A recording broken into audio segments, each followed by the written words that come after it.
कर्नाटक प्रांताची लूट घेऊन राजे कारवार भीमगड मार्गे राजगडावर आले.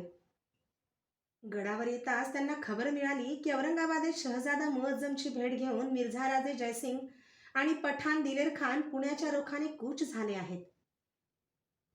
पावसाळी नदी क्षणाक्षणाला फुगावी तशी मिर्झा राजांची फौज फुगून 80,000वर गेली आहे. जव्हारचा राजा अफजल खानाचा मुलगा फाजल खान, जावळीकर, मोरे, देसाई, दळवी ह्या राजांच्या शत्रूंना मित्र मानून त्यांच्या मिळतील तेवढ्या जमेती पोटात घेऊन 80,000ची हिरवी वावटळ चालून येत होती. ती येती प्रचंड लाट परतविणे शक्य नव्हते, थोपवून धरणे अशक्य होते आणि नुसते बघत राहणे तर केवळ असह्यच होते. 12 मावळचे आघाडीचे गडकिल्ले आता बंदिस्त राखणे भाग होते. बाले किल्ल्याच्या सदरेवर राजे चिटणीस बाळाजी आवजींना खलित्याचे मायने मजकूर सांगू लागले. त्यांच्या उजव्या हाताच्या तर्फेला संभाजीराजे बसले होते. सदर बगल धरून मोरोपंत, कुडतोजी गुजर, येसाजी कंक, मानाजी भोसले, मुरारबाजी, नागोजी आणि बहिरजी फर्जंद, निराजी पंत, अण्णाजी दत्तो अशा मंडळींनी बैठकीचा फेर धरला होता. कोणीच काही बोलत नव्हते. राजे मजकूर सांगू लागले. बाळाजींच्या हातचे शहामृग पीस कुरकुरू लागले. अक्षरांचे मोती उमटू लागले. प्रस्तुत जासूदांनी समाचार आणला की मिर्झा राजा जयसिंग रजपूत बरोबरी दिलेर खान पठाण 80,000 बाकी फौज घेऊन चालून येतो आहे. तरी तुम्ही जेवढे जेवढे कदीम जाणते असाल ते बरे सावध हुशारीने जागचे जागी असणे, पहारेकरी मेटकरी जेवढे म्हणून असाल ते रात्रीचा दिवस समजून चकोट हत्यार बंद राहणे, दाणागोटा, गवतकाळी, बारूद गोळा यावरही बरे ध्यान राखणे. आम्ही खासे तुरंतच गडदाखल होत आहोत. बाळाजींनी थैल्यांचे फासबंद आवळून त्या सिद्ध केल्या. राजांनी आपल्या प्रत्येक सरदाराला जरुरीच्या सूचना दिल्या.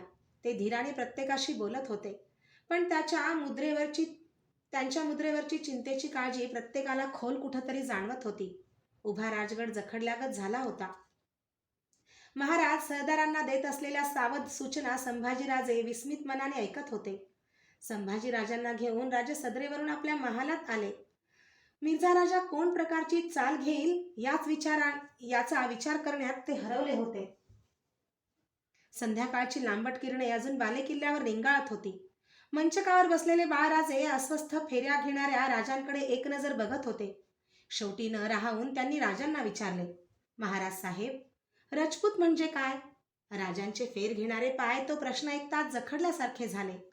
तो प्रश्न राजांचे काळीज पार चिरत गेला होता. क्षणभर ते बाळराजांच्याकडे बघतच राहिले. मग धीम्या पावलांनी ते मंचकाजवळ आले. शंभूराजांच्या डोळ्यात आपले डोळे खोल रुतवून दाटल्यासारख्या घोगरट आवाजात त्यांना म्हणाले, रजपूत म्हणजे राजाचे पुत्र, राजाचे फर्जंद, राज्य करणारे. पण ही फार जुन्या काळची बाब झाली. आता राजपूत राजबंदे झाले, नमक हिलाल चाकर झाले. तुम्ही राजपूत आहात, आम्ही राजपूत आहोत आणि मिर्झा राजाही राजपूतच आहे. आणि मग राजे कितीतरी वेळ शंभूराजांना राजपुताना, मिर्झा राजे, औरंगजेब, मोगलशाही याबद्दल बरेच काही सांगत राहिले. एक दीर्घ निश्वास फेकता सोडून ते मंचकाजवळ गवाक्षाच्या महिरपीजवळ आले. महालाच्या रोषणाईकाने अजून बैठकीत पेटते टेंबे चढवले नव्हते. राजांना उगाच आपली मुद्रा आठवली. प्रतिपच्चंद्र लेखेव वर्धिष्णुर विश्ववंदिता. मंचक उतरून राजांच्या पाठीशी येऊन संभाजीराजे उभे राहिले. त्या दोघा पितापुत्रांना परशूचा आकार घेत डुबतीला लागलेले सूर्यबिंब दिसत होते. शंभूराजांच्या मनात विचार घोळत होते. आम्ही राजपूत आहोत, मिर्झा राजाही राजपूतच. कसा असेल तो मिर्झा राजा? आबासाहेबांच्या सारखा? छे, मग महाराज साहेब त्याच्यासाठी एवढे चिंतेत पडलेच नसते. बाहेरून तावत होते. उभा राजगड आत पळून निघत होता. संभाजीराजांच्या महालात आपल्या गोंदल्या हाताने माठातील थंडगार पाण्याचा पेला शंभूराजांच्या हाती देताना धाराऊ म्हणाली, कायली होतीये जीवाची निस्ती. आणि तिने आपल्या कपाळावर दाटी केलेला घाम डाव्या हाती पदर घेऊन निपटला. इतक्यात जिजाबाई महालात आल्या. घाम पुसलेला अंगावरचा पदर धाराऊने लगबगीने ठाके ठीक केला. शंभूराजे आऊसाहेबांना बघताच कमरेत वाकले. पेला डाव्या हाती घेत त्यांनी मुजरा केला. घ्या म्हणत जिजाऊंनी पुढे होत पेला त्यांच्या ओठांनी भिडवला. पाणी पिताना बाळराजांना पापण्या क्षणभर मिटल्या गेल्या. जिजाऊंची नजर त्यांच्या कपाळीच्या 2 दळी शिवगंधावर गेली. सकाळी त्यांनीच ते बाळराजांच्या कपाळी रेखले होते. गडावर अनेक दासदासी होत्या. राजांचा 7 राण्यांचा राणीवसा होता, पण बाळराजांच्या कपाळी शिवगंध रेखण्याचे काम जिजाबाईंनी कुणाच्याही हाती आजवर जाऊ दिले नव्हते. त्यांचे ते समाधान होते. कसले होते, कसे होते, हे कोणालाही सांगता येणार नव्हते. हातचा रितापेला बाळराजांनी चौरंगावर ठेवला. जिजाबाई त्यांना काही बोलणार होत्या इतक्यात पाली दरवाजावरची गडचढीची दुडदुडणारी नौबत सर्वांच्या कानावर आली. जिजाऊंचा चिंताक्रांत आक्रसलेला चेहरा क्षणभर त्यामुळे उजळल्यागत झाला. चला बाळशंभू, राजे गड चढताहेत, सदरेवर जाऊ. जिजाबाईंनी बाळराजांचा हात आपल्या हाती घेतला आणि त्या सदरेच्या रुखाने चालू लागल्या. तोरणा, प्रतापगड, चंदनवंदन, रोहिडा, पुरंदर अशा 12 मावळातील आपल्या साऱ्या किल्ल्यांची नाकेबंदी नजरेखाली घालून राजे राजगडाकडे परतत होते. पद्मावती माचीवर राजांची पालखी ठाण झाली. माची मागून निघणाऱ्या भुयार मार्गाने राजे बालेकिल्ला चढून वर आले. सदर प्रवेश करणाऱ्या राजांना जिजाबाई डोळे जोडून बघत होत्या. राजांचे कपाळ घामाने डबडबून गेले होते.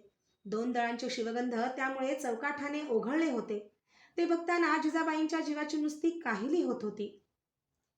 राजे राजगडावर आल्याला 8 दिवस लोटले नसतील, तोच दिलेर मिर्झाची प्रचंड शाही फौज मुठामुळेचे पाणी घुसळून टाकीत पुण्यात घुसली. गौर, हाडा, बुंदेला, राठोड, कछवार, चंद्रावत अशा राजबंद्या राजपुतांच्या केशरी डेऱ्या राहुट्यांची प्रतिबिंबे मुळामुठीच्या पाण्यावर तरंगून हिंदोळू लागली. दिलेर खानाच्या दिमतीखाली सगळ्या जातीचा खान पुण्यात ठाण झाला. हत्ती, घोडे, उंट यांच्या कालव्याने प्रांत पुणे सुन्न झाला. अब्दुल्ला खान, फते लष्कर, महेली या अगडबंब तोफांची भांडी तोफखान्याच्या प्रमुख मीर आतिश खान यांनी रांगेत आखून ठेवली. पाठीकडे झुकते झालेले किमॉश डोक्यावर घेऊन चुनीदार वजिराचे डगल जाम्यावर झगमगीत जाकिटे चढवलेले दिलेरचे पठाणी आणि बहलिया हशम घोडे फेकीत पुण्यात धुमाकूळ घालू लागले. डोक्यावर केशरी साफे बांधलेले, हनुवट्यांजवळ दाढ्या पिळलेले मिर्झाराजे, कुंवरसिंग आणि ठाकूर राजांच्या खबरा उचलण्यासाठी 12 मावळात घुसू आले. दिल्ली दरबारचे सगळ्यात ताकदवर आक्रमण मराठी दौलतीवर चालून आले. प्रभू रामचंद्रांच्या रघुकुलाचा वारसा सांगणारा मिर्झा राजा राजांचे श्रींचे राज्य तसनस करण्यासाठी स्वामीनिष्ठेच्या खिल्लती कावे पांघरून आला. येताना तो रणचंडीचा कोटीयज्ञ पेटवून आला होता. त्यात काही कमी पडायला नको म्हणून तो आता मराठी मुलखाची होळी पेटवणार होता. त्याची उमर 60 वर्षांची होती. 60ला बुद्धी नुसती नाठीच होत नाही तर खोटी सुद्धा होऊ शकते. कारण आजवर जे कधीच घडले नव्हते ते आता घडणार होते. मराठी राजपूत एकमेकांवर उभे हत्यार धरणार होते. सूर्यवंशजाकडून लवकरच एक साक्षात सर्जा सूर्यच ग्रासला जाणार होता. पुण्यात येताच मिर्झा राजाने तळाचा कब्जा आपल्या हाती घेऊन राजा जसवंतसिंगाला रिहा केले. जसवंतसिंग दिल्लीच्या रोखाने कूच झाला. आपल्या डेऱ्यात बसून हुक्क्याच्या नळीतून धुराचे फवारे फेकीत दिलेर खान शिवाजीच्या कुठल्या किल्ल्यावर आग ओकावी या खयाला डुबून गेला होता. मुहम्मद तरखान, रसूल बेग, रोजमानी, कुवत खान, सय्यद बुखारी, तुर्कताज खान, जबरदस्त खान, गैरत आणि मुझफ्फर, मीर आतिश खान हे शाही बंदे हात बांधून त्यांच्या समोर खडे होते. आपल्या आलिशान शामियान्यात खुशबुदार सरबताचे घोट घशाखाली सोडीत मिर्झा राजा शिवाजीवर किती ढंगाच्या चाली रचाव्यात याचा विचार करीत होता. उन्हाच्या तलखीने त्याचे पातळ ओठ पुन्हा सुकत होते. सरबत कामी येत नव्हते. अफजल खानाला उरभेटीत फोडणारा, शास्ताखानाची बोटे छाटणारा, शाही सुरतेची शान लुटणारा सिवा त्याच्या डोळ्यांसमोरून हलत नव्हता. मध्येच त्याच्या कपाळावर केशरी कुलटिळा आक्रसत होता. चढत्या उन्हाबरोबर त्याच्या जीवाची नुसती काहिली होत होती. नेहमीच्या पूजेतील स्फटिक शिवलिंगावर राजांनी आपल्या सडक बोटांनी बेलपत्रे वाहिली. क्षणभर आपल्या दळदार पापण्या मिटत त्यांनी हात जोडले. हे शिवलिंग कैक वेळा त्यांच्याशी न सांगता येणाऱ्या बोलीत बोलत आले होते.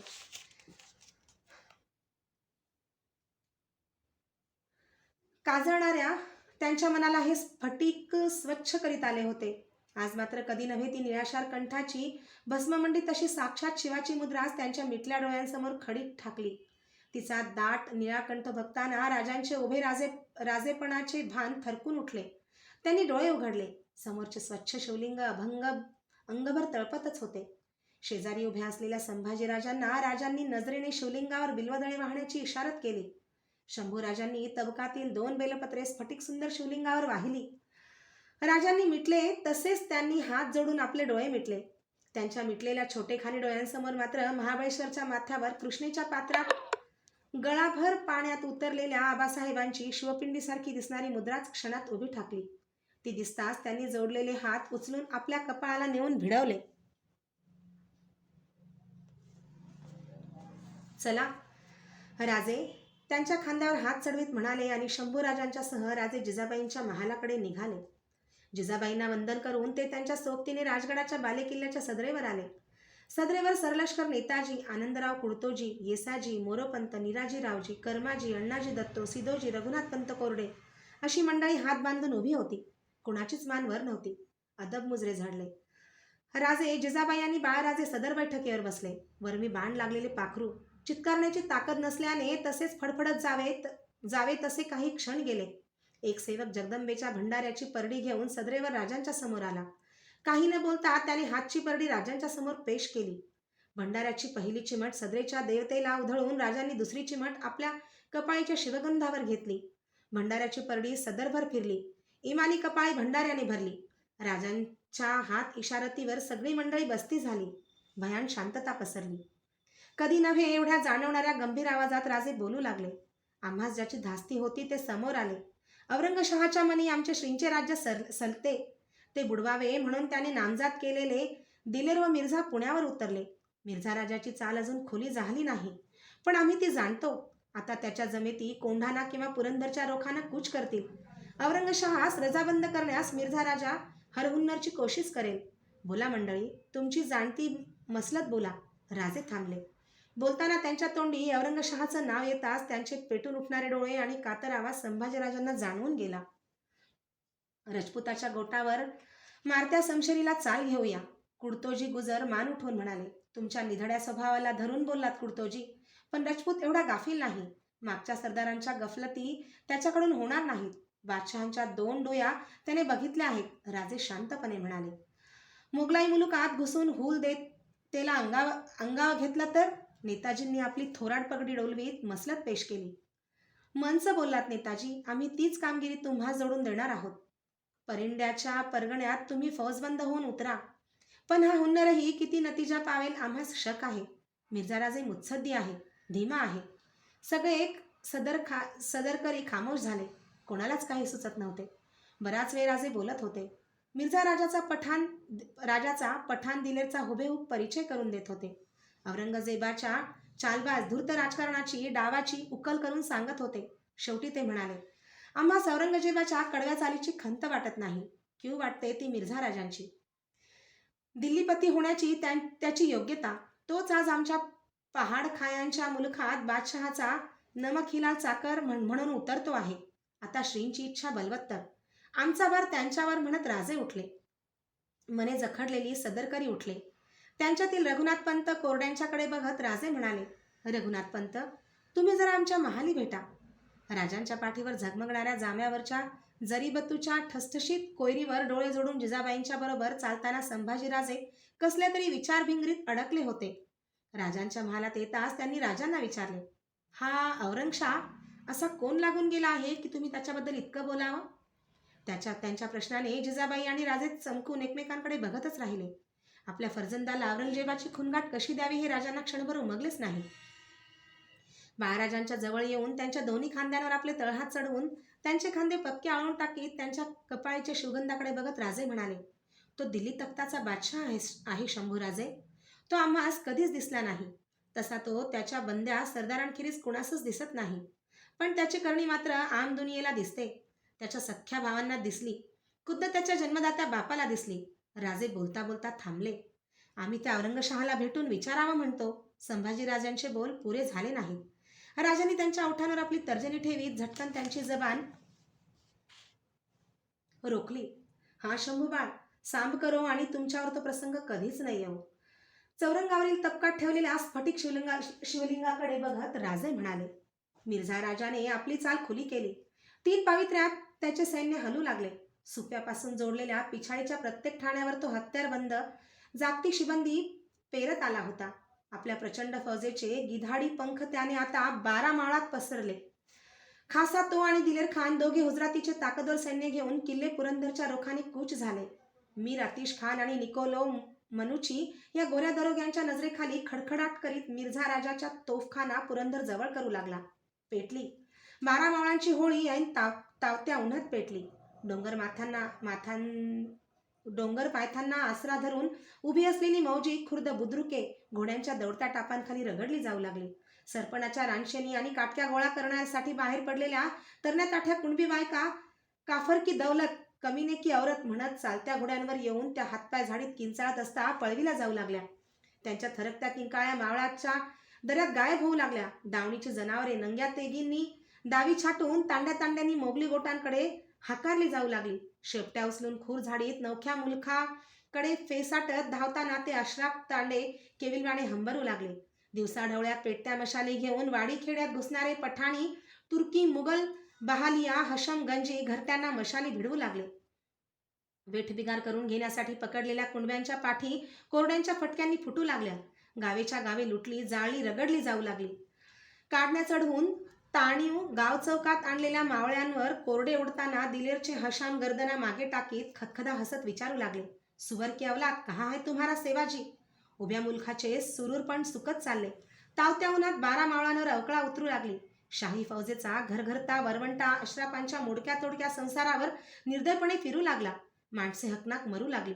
राजेवाडी सासवडी मार्गाने पुढे सरकलेला फौजेबंद दिलेर खान पुरंदरच्या पायथ्याला भिडला.